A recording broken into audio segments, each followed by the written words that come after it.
Greetings! Now we're back for part 2 of this Walt Disney Studios. Now, we've talked about all the ones that were exceptions to the rule in part 1. So now we're actually getting into the actual releases for part 2. Mm-hmm. So I'm here with Jake. He's helping me with this. Like I said, there may be stuff that he's watched that I have not. And now we're going to get into some of the proper stuff. So it may be that we come across some of these. Right. Now, all of these have come out before either one of us was born. So, the prospect of it being something that we could have watched in our childhood is quite high. Yeah. It won't be like, say, Frozen, which would be pretty impossible for us to watch them in our childhood. So, let's start with the very first Walt Disney Pictures film. What is it called? Walt Disney... Is it Walt Disney Studio? Did I say Walt Disney Studio? That's what you were saying before, was Walt Disney Studios. It's Walt Disney something. Oh yeah, I think it's Walt Disney Studios. But, can you guess which one it is? The first film that put Disney on the map? Snow White and the Seven Dwarfs. Now I wanted to get this in a very good one. They're starting to remake it, make it kind of like in a more appropriate movie that's more appropriate to the time and days and all that stuff as the live action version. Mm-hmm. But there's a reason why this is a classic. There's a reason why it's mostly timeless. And this retells the story of Snow White. And though her voice can be annoying at times, it is still... I mean, Someday My Prince Will Come. That's the song that is still talked about. Mm-hmm. And this has a lot of special features. This is one of the later releases. And the evil queen is still a very memorable villain. And Yes. you can hear that. Now, granted, they play the clip a lot of her telling the huntsman what to do, but it's you can hear it. It's very interesting. Yeah. Right in the throat. But still, if you haven't watched this, you should. It's an excellent one. And you're talking about songs, though. This is also the one, Hi Ho. Hi ho, hi ho, or Whistle While You Work. Lots Yeah. of good ones that Yeah. have been there. So this is classic Disney at classicist, I guess you could say. Well, and also, you're talking about the start of the Disney Studios. It's also the first American animated feature film. I've heard claims that there was another earlier, I think it was in France, but in America, this was the first feature film. And so it's very historic. And probably one of the highest The quality, first too. animated feature Because film. if you think about the quality on the animation was still amazing. Oh, yeah. Even for back then. Mm-hmm. So, that one held up quite well. Yeah, that's in the regular pile. Okay. I'll let you know which ones are in the odd one. Okay. Matter of fact, there's a couple of the shorts collections in there. I figured that. So, the next one that they released was Pinocchio. Uh-huh. I have a hard time with Pinocchio. I don't know why, but that scene with the child turning into the donkey always freaks me out. It gave me nightmares as a kid. Uh-huh. Now, I wasn't one of those kids that would have been going around smoking the cigars and stuff, like the one that got it at the end. But, I was a kid that could be lured away from places because I wasn't very bright. So, But still, it's the classic tale of Pinocchio. They did remake this in live action. It did not do very well. It was also considered one of Tom Hanks' lowest rated performances. Oh, he did do one, didn't he? He was Geppetto. There have been multiple live action, but this was, you're talking about the Disney. The Disney live action. Yes. I was going to say, though, talking about your live action ones, I was going to say, imagine if you'd grown up on the Del Toro version. And there was another version not long ago that was pretty Roberto good, too. Benigni did it as well. There were like 3 versions in as many years. The Del Toro one's awesome, though. But none that really showed the truly dark freaking... I mean, they got darker. We got Nazis in the Del Toro one. Yeah, they did. but it does get dark, and the original story is extremely dark. This is a very nice one. I mean, Wish Upon a Star, that was where this came from. I was going to say, it's pretty much Disney's main theme. It comes from this movie. It had to be on Blu-ray. This is a Blu-ray must, just like Snow White. And I know that they clean up very well, so I'm very happy with that. All right. The one I know you have is during the early part of the war, which is Fantasia. So one rule we're going to hit the best of Mickey. We're going to hit a couple of these things where it's going to be out of sequence. But I'm not going to come back and cover later films when it's already on there. So we're going to cover all of what's on here. So the first of is Fantasia. Now Fantasia did not do as well as it was originally meant to. It did not perform well, which was it was the first Disney disappointment. Which is sad, but because it is a beautiful film, spectacular film, and like most art, for art to evolve, you have to experiment. And this one truly experimented. I mean, it's basically a music anthology film, set to classical pieces. And Fantasia 2000 also, 2000 when it was released, came back to that well and pulled from it and did a really good job. There's some like the one with the volcano and the Mother Nature coming back to life. I don't think that was beautiful. I can't swear to it that I've seen 2000 yet. I know you have this version. Yeah, I do. I have seen the original a few times. No. And everyone has seen the sequence with Disney and the mops and brooms and all. That's like one of the most famous sequences in any Disney ever.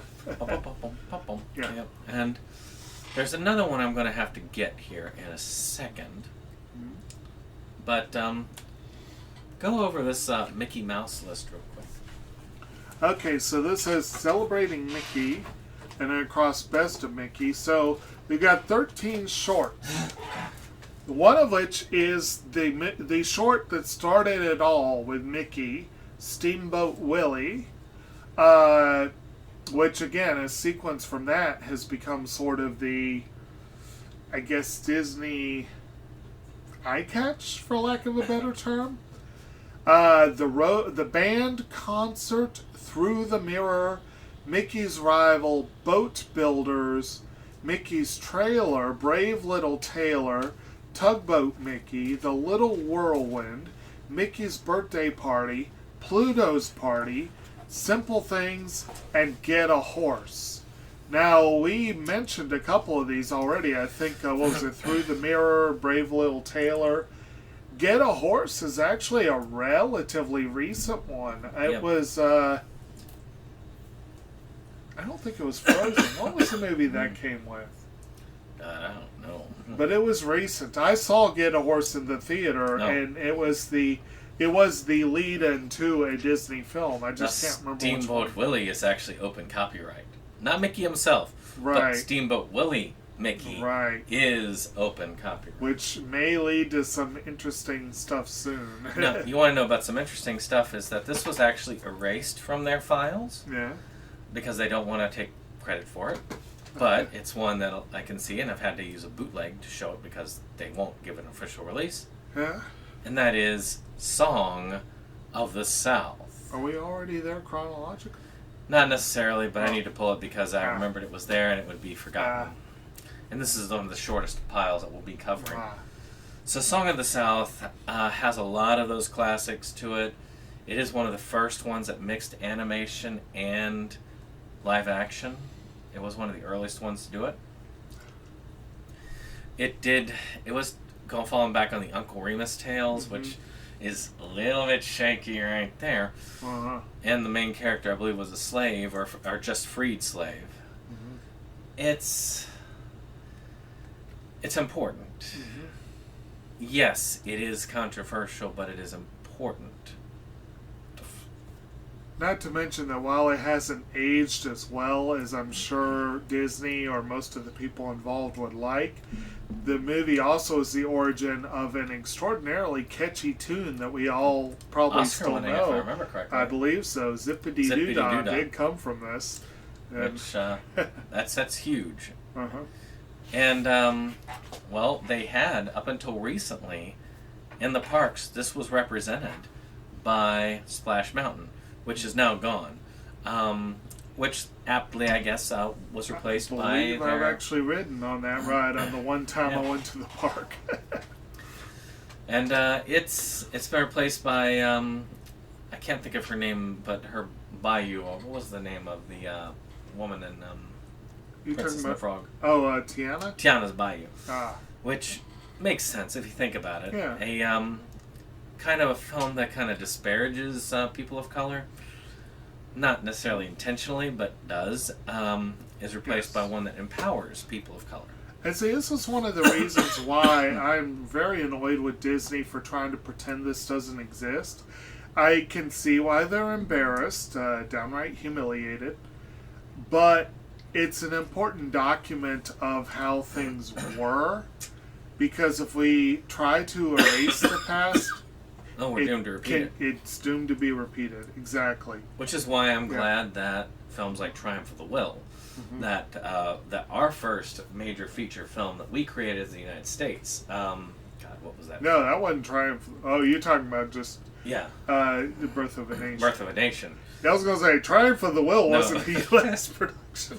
Nor was it anywhere near the first either. But you know, these are why these films should still be in Yes. circulation. Yeah. So I do think it's important to have it in the collection.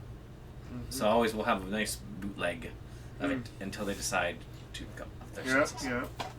Actually, And they put it in theaters just, up until the just 70s. before we went on, we were talking about vinegar syndrome. What do you think about a place like that getting a hold of this?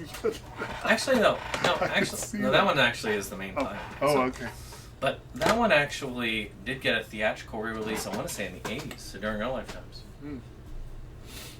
It didn't start to become problematic until probably around the 2000s. Oh, I'm sure it started to become problematic. well, early. as far as Right. like outcry against Yeah, it. right.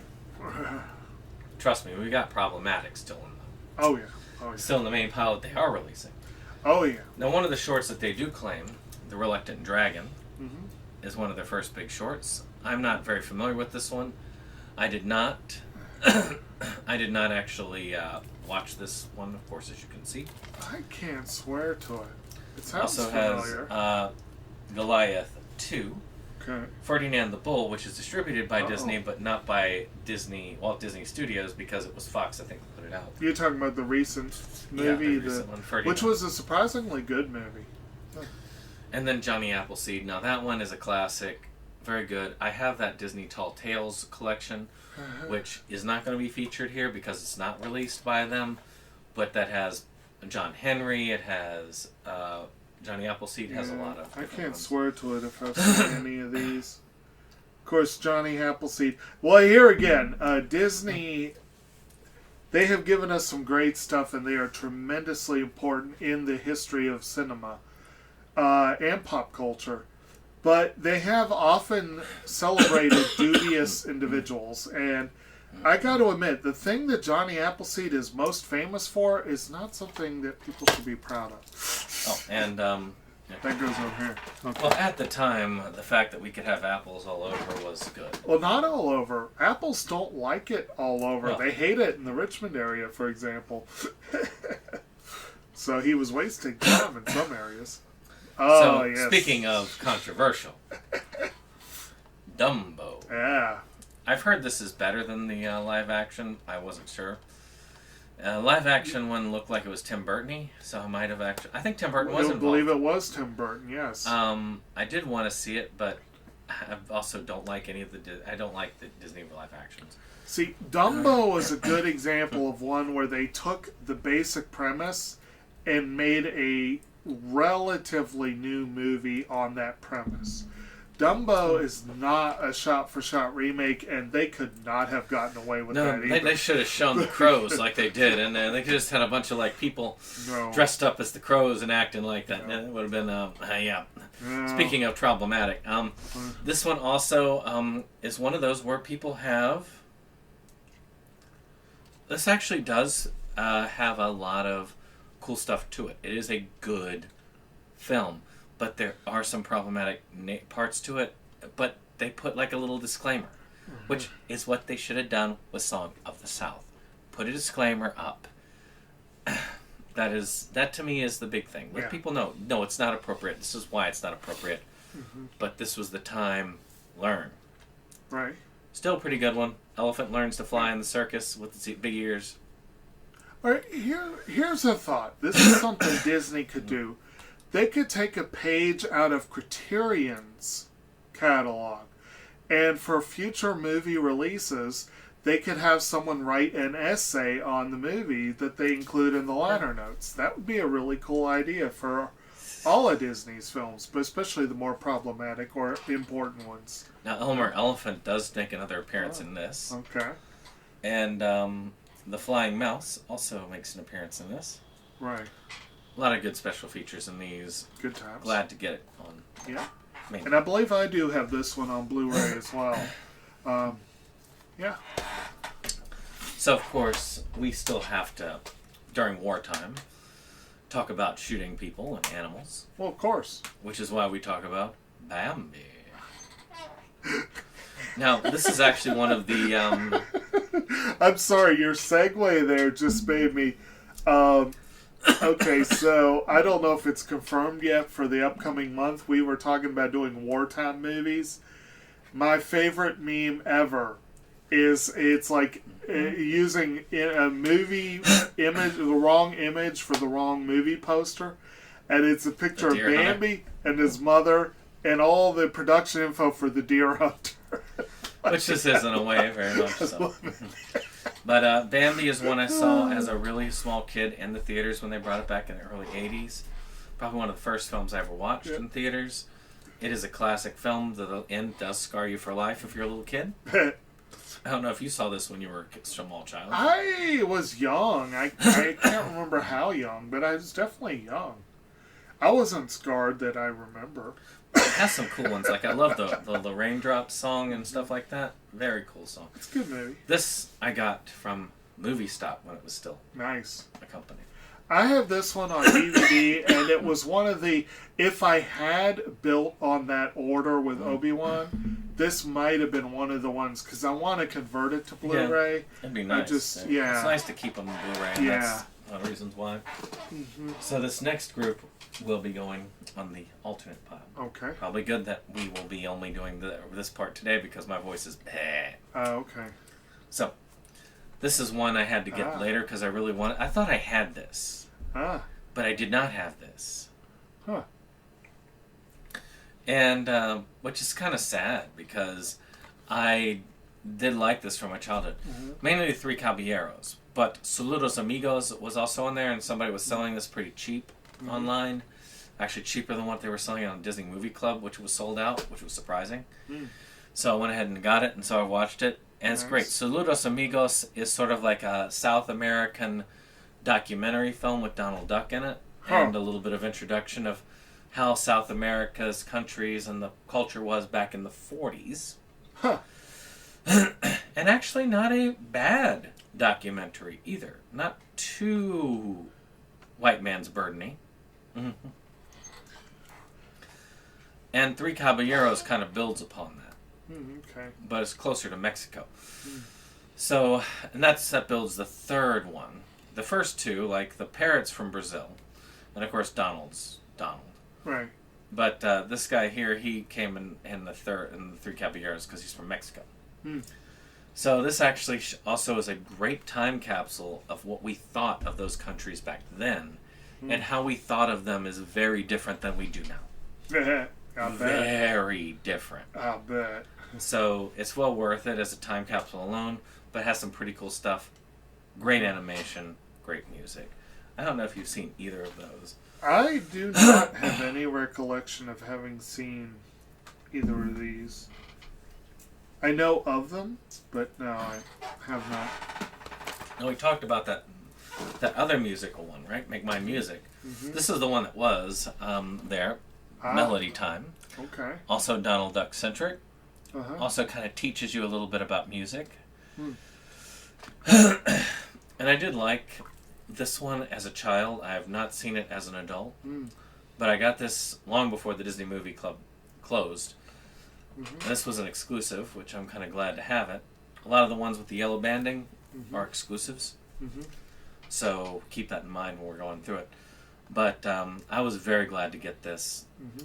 It's part of my childhood, so I'm kind of glad to keep it. I don't know if you saw this one that much. No distinct memory of it.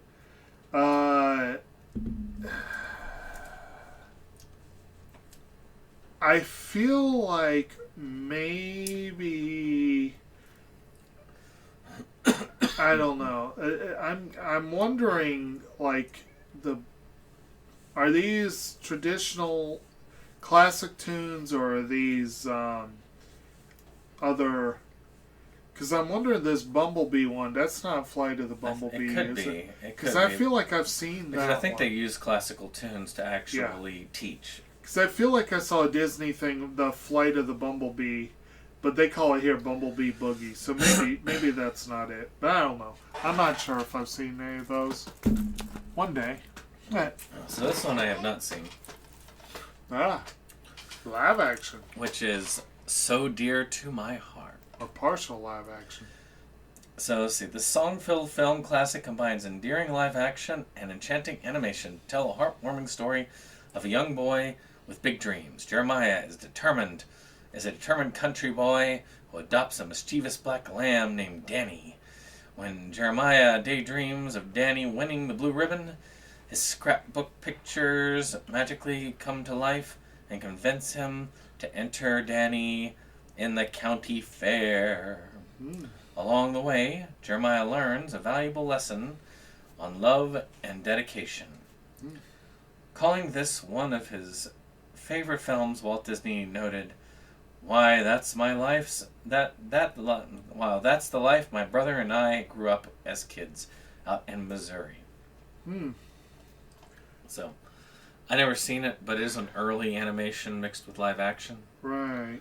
So maybe there a little bit of Owl there. You kind of have him there. Yeah. I've never seen this one, but looks interesting. I have not either, and I'm trying to double check something. I was correct. So the recent studio sort of self Valentine, I guess you could say, that what Disney did, the Once Upon a Studio, Yeah.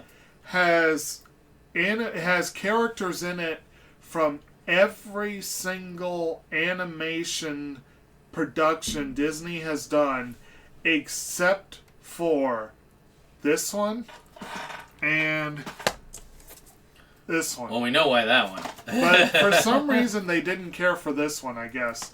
But these are the only two not represented in that short. Though it is So, actually, which is actually that's the opposite. oh, yeah, But that's actually something funny because yeah, Brer Rabbit would have been there even 10 years prior yeah. because they wouldn't have shown the live action one, but they would have Right. definitely shown the animated character up to 10 years prior to that. Right. They didn't turn on the animated characters until like not that far ago. All right. So, this is one that you get to see twice in here. Wind in the Willows. Ah, I used to watch the live action stop motion show when I was a kid on Disney Channel. I remember the star. This is kind of very British. Very British. very British. But Mr. Toad's Wild Ride, that's what this is based off of. Oh, okay. If you're looking at the actual Disney ride. Or that's what the ride is based off of. So Wind in the Willows, of course, which is, you've got this like group of people there. You got Badger, Rat, and Mole, and all of them. Then you got their wild, insane friend, Mr. Toad, who is definitely mentally ill. I mean, the man is bipolar. They even say he goes into a mania, and he just destroys swaths of places and so on. He ends up getting a mistake, gets into a deal with a bunch of weasels, and a bartender named Winky. Oh. Trustworthy sort. Of course. And things don't go so well for him. But he doesn't learn his lesson. Because he's manic. Yeah. So on this, he also have the Ugly Duckling, which I think is pretty decent short. The Robber Kitten, which I've known that one for a long time. Grasshopper and the Ants. I know you know that that fable, if anything. I know the story, yes. The Wise Little Hen. I love the Wise Little Hen. It's one of the early Donald Duck ones. You can tell because Donald Duck looks very different. And it's great. It's basically that... He's wearing pants? Well, no. It's just the way that he looks is very different. It doesn't show it here, but it just the way they drew him. And it's actually kind of funny because she's asking, it's like, can you help me like plant my corn? They're like, nah, we're sick. And then it's like, well, can you help me harvest my corn? It's like, no, we're sick. And then she's like, can you help me eat my corn? And they're like, yeah, we'll help you eat the corn. And then she gives them a basket with cod liver oil in it for their stomach. So, there was a lot of those, like, message things a lot of those old stories have. Well, yeah, I mean, a lot of those fables, the ant and the grasshopper, of course, is big. But, of course, that was a inspiration for two of the main characters in Okami-san and her 7 companions. There you go.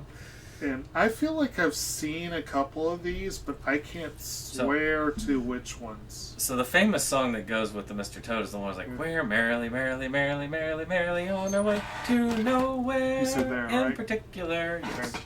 And that's one that's very well known. Good deal. Now, one I know you've seen, at least the other one on here, is The Adventures of Ichabod and Mr. Toad. We know what the Mr. Toad one is. We just covered it. Right. But Ichabod Crane.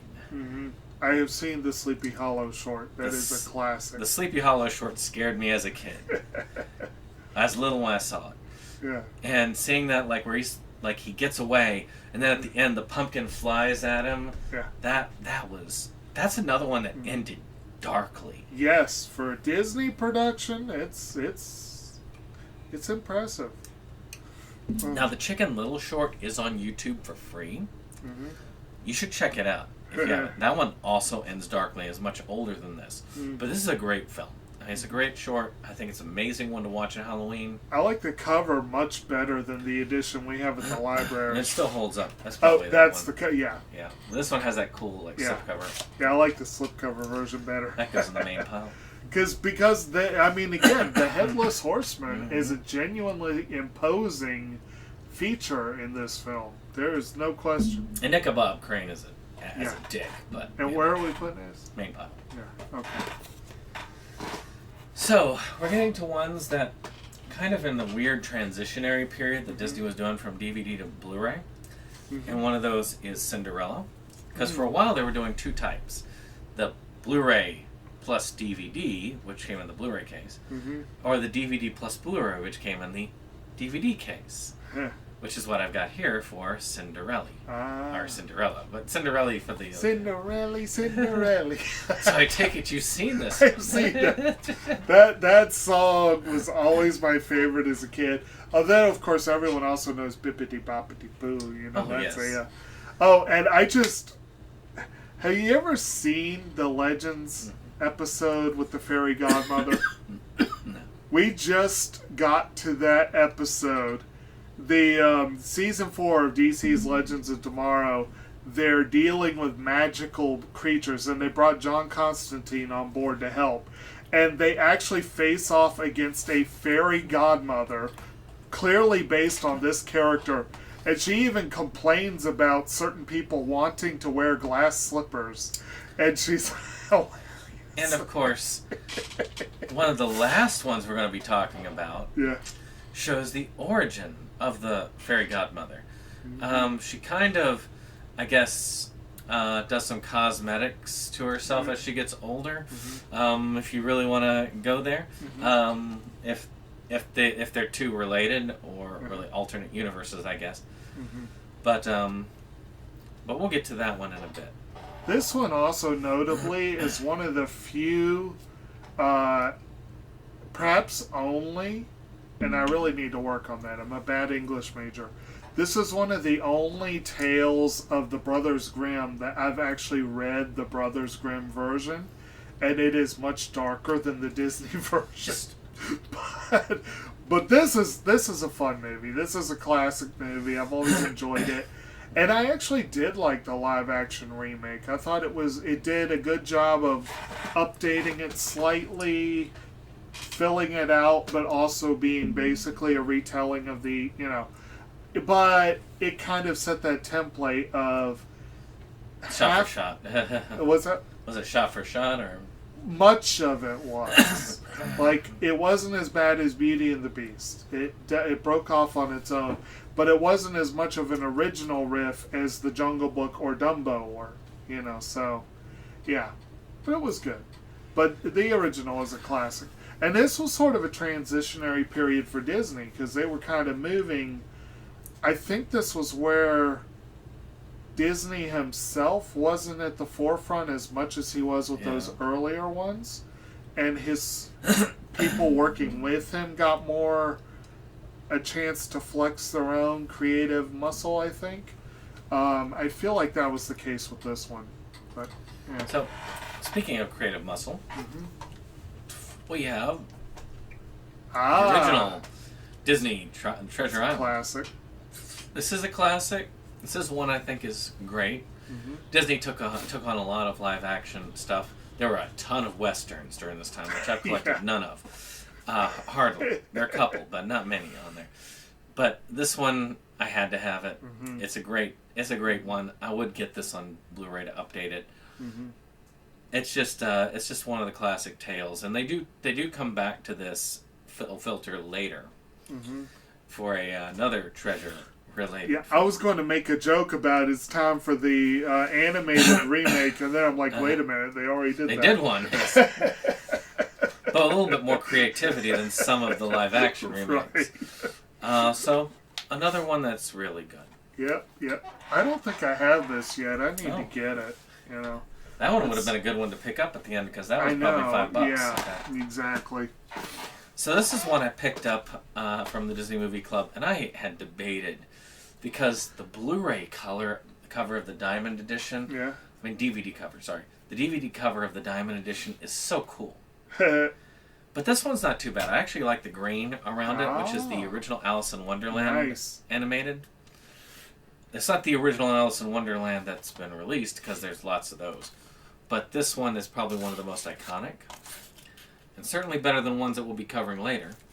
And one of the Disney movies that really makes you grateful that every now and then their usual adherence to family-friendly, safe, good, every now and then that takes a break, and they manage to slip something through. This movie is an acid trip for kids. It has some dark moments to it, but very good, very iconic. Has some iconic songs in it. I mean, Painting the Roses Red. I'm late. These things. Yeah. And the Red Queen. With her head. Oh yeah. Like, I don't think of this so much for the music, but definitely a lot of the, and like the Cheshire Cat. He's again one of those iconic voices that you remember really easily. Also Winnie the Pooh. Also Winnie the Pooh. Mm-hmm. Exactly. But I love that cover. That's a beautiful cover. So, speaking of pretty cool cover artworks, I actually updated my Blu-ray with another Blu-ray because I didn't think I had the Blu-ray of this, which was Peter Pan. Oh. So this is the 70th anniversary of this. This shows you how far we are from, current. And still, I'm glad to have it. This Peter Pan version is, in my opinion, one of the definitive Peter Pan movies. I mean, who doesn't know Disney's Peter Pan? Maybe not this guy. Unfortunately, another one that has some dated issues. Yes. And in fact, you talk about iconic songs. I always, when I'm going around, wandering around town, I always start humming, following the leader, But the problem is, that song has some not so good elements to it. Yeah, But, a lot of yeah. the Indian stuff was definitely not. Yes. Although, in fairness, and I will say about Peter Pan and Alice, I've read the source material for both of these. This is a shockingly faithful adaptation given what the book was like. This was a shockingly faithful adaptation, but the biggest difference... Have you read Peter Pan? No. The biggest difference is the tone. The book has sort of like the movie is an action adventure. Like it's a rollicking adventure. you know, for kids. Yeah. The book is a little bit darker, and Peter himself is a lot darker. I've heard Tinkerbell is quite dark herself. The whole thing is darker and slightly creepy in some ways, but the plot's the same. They did not really change the plot. And then, of course, again, iconic music. The Crocodiles theme is one of the best character themes ever. Dun, dun, dun, dun, dun. My voice lasts for this pile, because then I'm going to be done for this time when my voice rests. 20,000 Leagues Under the Sea. Now, this I have read the source material. Oh, and Treasure Island. I read the source material of that, too. See, I don't think I've read those two. I need to. This is a great, I think it's Jules Verne, wasn't it? Yes. Yep. Yes, Great Jules Verne novel. I loved the main ship that he uses, the Nautilus. It was like this city underwater, and I just thought it was really cool. And they did a pretty awesome job bringing this to life in this version. This is a nice 2-disc version of this. I mean, the Jules Verne tale was amazing, and this was really good at helping bring that fantasy to life. Still not quite as awesome as the book, but it would have been hard. Right. I think this is a tale that could be retold. I think it's a tale that has Nadia elements. and the Secret of Blue Water. Well, Nadia and the Secret of Blue Water. Even Ponyo has elements of this, of the man that had forsaken the land for the sea. And there's a lot of that in this. And one thing I have read that talk about elements from this, the League of Extraordinary Gentlemen has Captain Nemo as a major character, and that was... I haven't seen the movie, but the comic was quite interesting. So, one live action did not do as well. Lady and the Tramp. I forgot they did a live action. That's because it dropped straight onto Disney+. Pretty much. And this also... problematic Siamese cat song. I will admit, when I was a kid and didn't know better, I liked that song, and now it makes me cringe. It is catchy, but it makes me cringe now. Really does. But it does have some good songs that still hold up. Was it Bella Notte? I guess is a classic song. Yes. And this was actually, you got this kind of trampy dog, you got this pampered dog, and they kind of like. Get together and they learn to love each other in this kind of messed up world. So it's kind of a class. And the terrier's a lot of fun too. Yeah, they have a lot of cool characters. This is a great one. I mean, it's the famous scene right here. You just gotta get past that one part with the Siamese cats, and then you're kind of good. And then, of course, and this is also definitely one of the most spoofed scenes in any movie ever. I'm thinking particularly of, was it Hot Shots Part 2 or Hot Shots? I think it was Part 2, where they did this spaghetti scene. Where you actually did the whole... Yes. So Disney's actually been known for a lot of good documentaries. And I have very few, but this is one I did pick up for $5, which is one of their earliest ones, which is The Secrets of Life. Nice. Which talks about stuff that, sort of like life in your backyard sort of thing. And it is really kind of cool. Disney has always been a little bit into nature, and despite how problematic Walt Disney was, he was an environmentalist. He believed in conservation, and he believed wholeheartedly, like the Vanishing Prairie, which was an early attempt when he was still alive, saying, "We're killing this off. It's a bad thing. We want to, we want to preserve this." So a lot of those Disney nature documentaries actually still hit on, and I do believe that he would have approved. Good deal. Like I say, he may have been racist, he may have been anti-Semitic, but he was very much a conservationist, and he did believe in a lot of these nature things. So it's kind of cool seeing any of his documentaries. He loved these types of documentaries. See, I'm an equal opportunity misanthrope, so I don't. Which how's this going? No. But yeah, any thing with Disney has like the whole Disney Nature series. I've only seen some of it, but it has had some good stuff, no doubt. So this one's one I struggled on because I did not like the original material, which is Old Yeller. And the sequel to That's Old a Yeller. classic. I grew up with this. I love it. Old Yeller's sequel, Savage Sam. One of the most infamous dark endings to any child's movie. Oh, good God! This makes most children cry at the end. It's about a boy and his dog, and the love the boy has for his dog, and a love that has to end. Oh my God! The dark frickin' ending to this. I've never seen Savage Sam. Spoilers, people. But no, I don't think I ever saw the sequel. I've heard about it, but I don't think I ever saw it. But yeah, apparently he adopts another pup, and that other pup gets in danger of losing its life. I wonder if it's going to happen the same way of Old Yeller, but you'll never know. I'm not sure I'll watch it. I'm not sure I'll watch this again. It's a hard one. Maybe one of y'all will put it up as like happy-go-lucky films on Inside Movies Galore, and we'll do it. Yeah, that's that. That's one that Christy Noam watches for a feel-good time, right? Of course. You say it goes on that pile? Yep, on that. I have an Old Yeller collection that I think has both movies, but I haven't really looked to see. It'd be nice if it does. So, this is one that, to me, has one of the most iconic Disney villains of all time. Yes.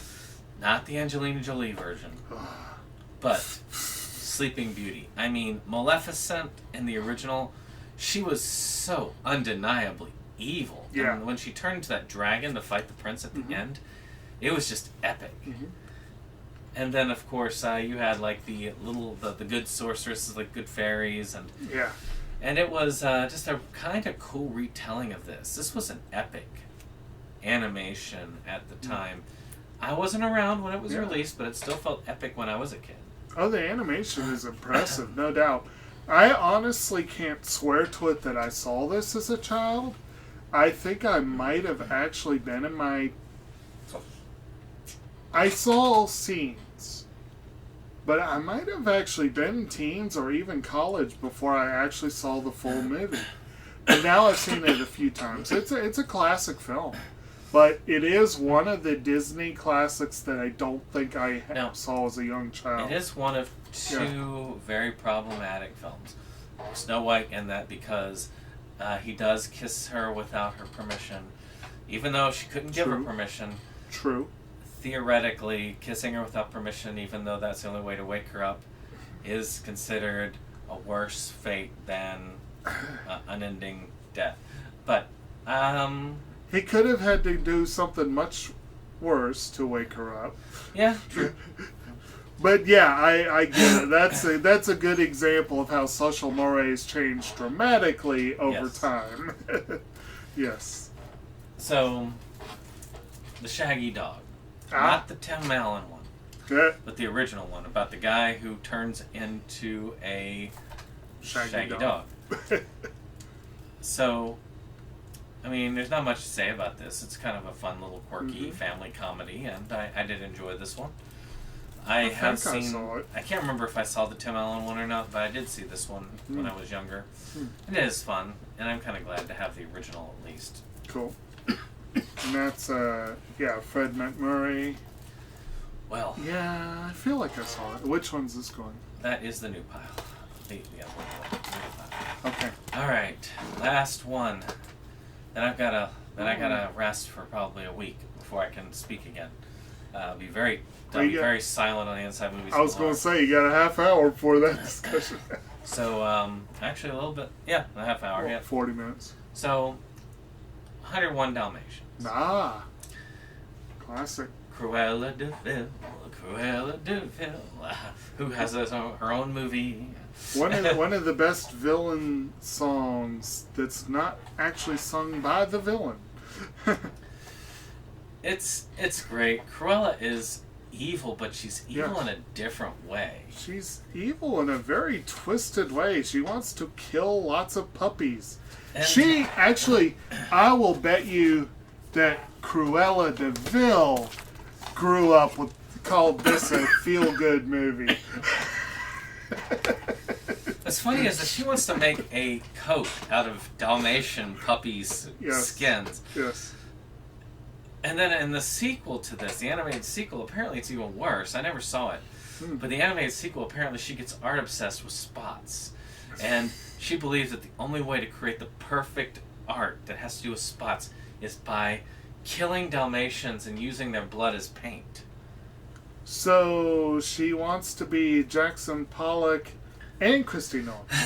Such a dark freaking thing.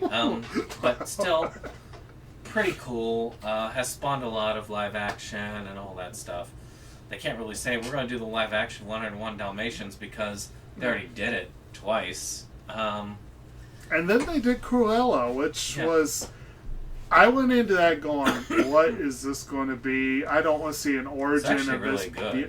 Good. They turned out to be an alternate reality prequel, which is good, because an actual prequel to this, I don't know that I would want to see it. I can still see that character doing this. Yeah. Because they kind of go into her origin. This Cruella was a Cruella that was, I'd say 20 years from that particular, because the Cruella in that one's in her early 20s. Yeah, but still, that Cruella 40s, was much more decent, and also that Jasper and Oris.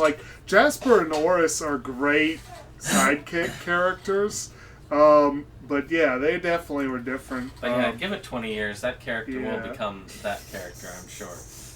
But this was a classic. I grew up with this. I enjoyed it. It was good times. But that's all I got for this part 2. So, next we're moving into more stuff. Okay. But still, I don't think we're quite... I believe we're moving into the 60s with this one, right? Yeah, I don't... Okay. Actually, this next part, we are going to finally move into parts where we were both alive. In the next part? Yep, in the next part. Okay. So, yeah, actually there's only a handful of films that they put out for each year in these early times. Yeah. So we're moving very fast through these, but then Disney starts doubling down and putting out a lot more per year. So it's going to slow down a little bit once you reach the Disney Renaissance. But I think that it's going to be interesting. But yes, we are going to be moving into times when we were kids. When these kind of came out. Now, we're not going to move into times when we're adults until probably part, 3, 4, probably part 5, maybe part 4. I don't know. When did the Robin Williams flubber come out? Late 90s, I think. So probably part 4 will start to move into our adulthood. So yeah, part 3 will be firmly into our childhood. Then part 4 will be moving into our teens and adulthood. And part 5, adulthood on. So. Yep, good times. Well, I hope you've enjoyed this. If you did, hit that subscribe, hit that like, and share. But we'll see you on the next one. Bye-bye. This is the end of the show. We hope you liked it though. We had our spend, had time afraid. It's almost time to go. This is the end of the show. But we felt you'd like to know. A bunch of friends right to the end. A link just down below. This is the end of the show. So help us let you know. 'Cause here's Jake to say the things we thought just didn't go.